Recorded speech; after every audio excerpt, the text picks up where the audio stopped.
Hello and welcome to Into the Pit, where we dive into the pit. Season 2. This time we are talking about episode 14.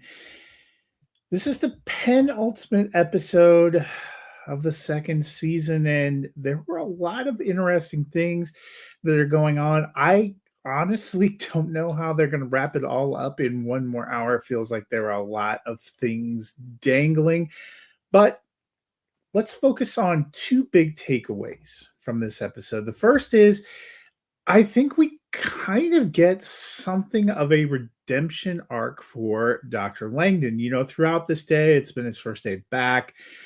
We've seen some hard interactions with Robbie around the midpoint of the day, in the elevator. Not a great experience.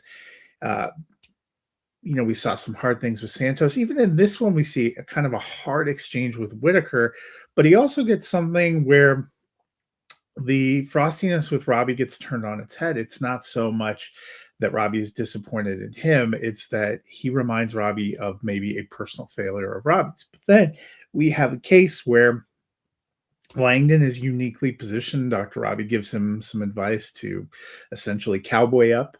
We'll keep this a little more family friendly. And Langdon pulls off a big save. Now, all that is interspersed with some worrying signs. Could he be potentially slipping? He took off for a drug test.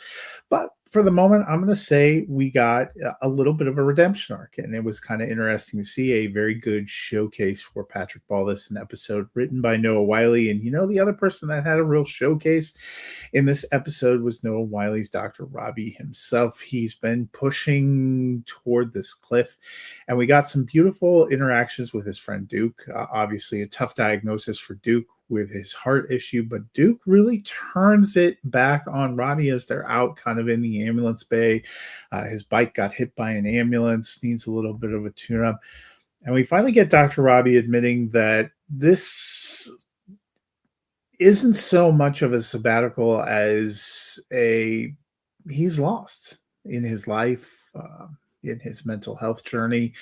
And he says some very brutally honest, but potentially worrying things. And I'm curious to see how that's going to wrap up.